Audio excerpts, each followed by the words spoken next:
That's right, Dan. In the midst of all this craziness, things went down a little differently for Notre Dame Green Pond. And so, naturally, I wanted to know what their administration was thinking when the pandemic first hit.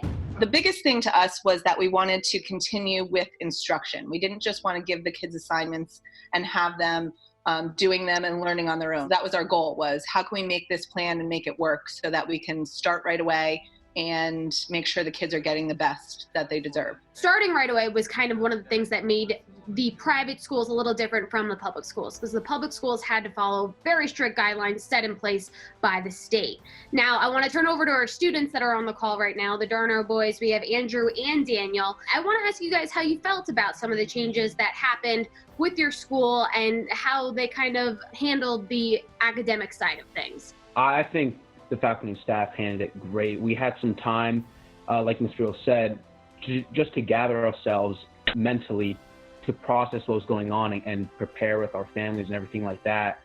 We started out with a few enrichment optional assignments, just to keep our minds going. And then when we started meeting with our teachers, we got back up with the schoolwork and tests and homework, and it was really good that way.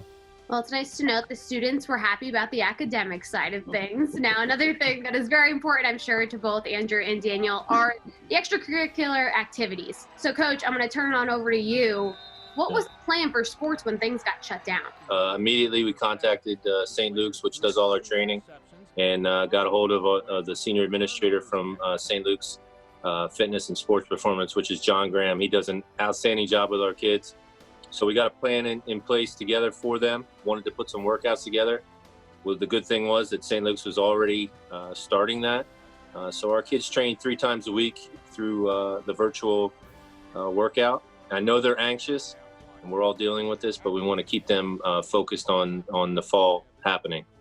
And while underclassmen do hopefully have next year to look forward to, Notre Dame, just like so many other schools in the Valley, is having to say a very sorrowful goodbye to the senior class of 2020. However, coming up with creative ways to say goodbye to their class is even more challenging for them because not all students who go to a private school live locally. Coach can attest to this.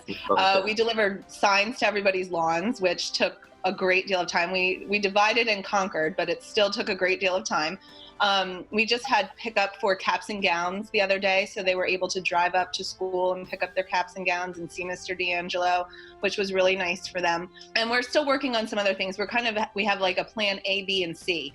What if we can have a real graduation? What if we can have a hybrid graduation? And what if we have to have a virtual graduation? One of the things that we want to try and do, even if we can't have a real graduation, is have a time where the kids can come and individually take pictures on our school campus, because that's something that's really special to our school, is our campus.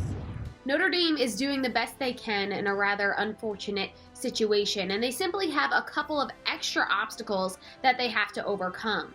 Unfortunately, the fact that they have non-local students enrolled in their program is also playing a factor in whether or not they will reopen this fall. One of the things that we really need to figure out is the busing.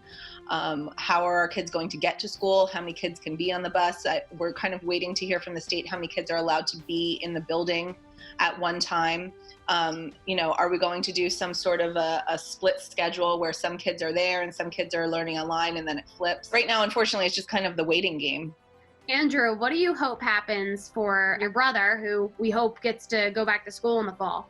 I just hope they start on time under regular circumstances, because as a freshman, for Daniel, it's so important that he's already missing this time meeting new teammates, meeting new friends. It's important that he would be able to start on time and kind of catch up from what he missed. Things are still very much up in the air for Notre Dame Green Pond, as well as the rest of the private schools here in the Valley who are faced with these unique challenges. However, they will all keep us in the loop as they continue to make the necessary decisions to move forward. For the Service Electric Network, I'm Courtney DuPont. Back to you, Dan.